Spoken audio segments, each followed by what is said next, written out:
I do a 1-year review of my radio here. This is the standard Horizon HX300. I've had this now for a whole year, and it works beautifully. I've had others. I've had Cobras. I've had a few other models. They've all leaked. They've all had issues. This radio, I've had exactly almost 1 year to date. It's been in water. I don't know how many times this thing's been submerged in water. Never a drop, never humidity under the screen, nothing. What I enjoy about this radio is once I have it set, usually when I paddle alone, I just leave it on channel 16 and I'll lock it in.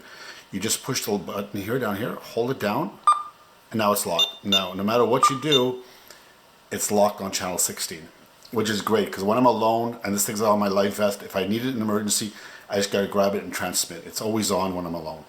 When I'm in a group, it's a different situation. Either it'll be on my life vest or it'll be in my day hatch. When it's in my day hatch, what I'll do is I'll just put it on dual watch. I'll just let it scan through all those frequencies. And there's people on there now, so let's get out of there. And hit 16 to go back to 16.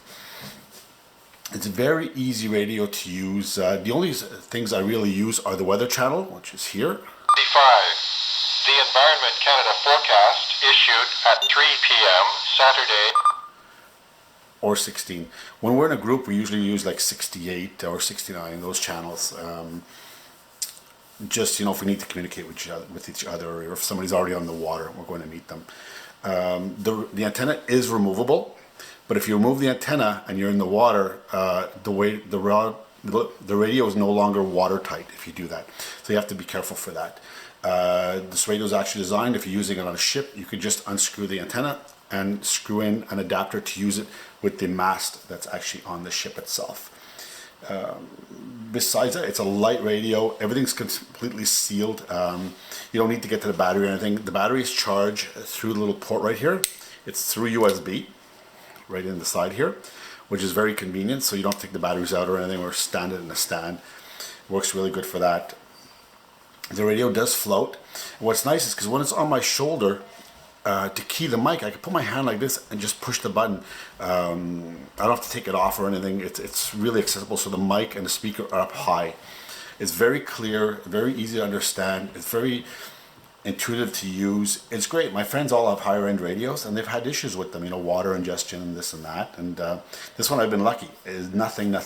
Works amazingly well. They're not expensive. They're about $120, I think I paid for this radio, if I remember. I keep mine on a tether, as you can see here, with a little bungee, and that's hooked onto my shoulder of my life jacket. So if it does fall in the water or something, it does float, but I don't want to lose it. So, especially in a wavy situation or something. But that's about it. It has dual scan and it has tri-scan. I've never used a tri-scan. I just use a dual, which is great because if you're in dual watch, hit dual. As soon as you get any communications or anybody on channel 16, it automatically jumps to channel 16, which is very convenient. Or you just hit 16 and it goes back. Also, if I'm in scan mode, hang on a second, let it scan. As soon as I hit the talk button, it jumps right to my 68. If I'm on channel 16, hit the scan. See, as soon as it goes, it'll start scanning again because it's going to prioritize channel 16.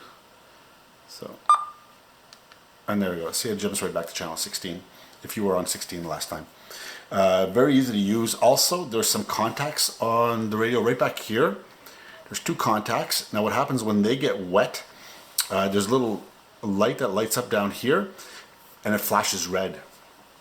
You can actually change the pattern of how it flashes and everything. I don't care about that. It really doesn't matter. It just makes it easier to find it if it's in the water.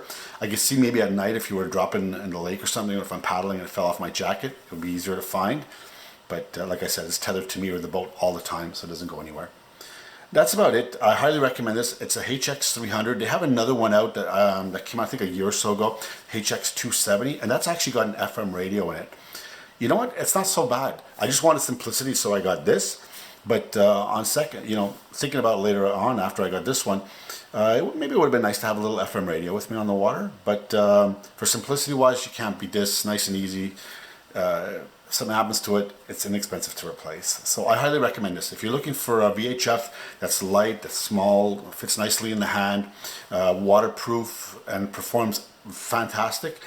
Every time I've used it, it's 5-on-5. When I call the Coast Guard or I'm talking to somebody, they hear me perfectly clear. So I highly recommend you buy a standard Horizon HX300. It's made by Yaesu. So Yaesu, if you're a ham radio operator, you know who they are. A well-known brand, very well-made radios, and this is a subsidiary of Yaesu Radio. So listen, guys, buy yourself a HX300. You can't go wrong. Anyways, that's it. Have a great night. Bye now.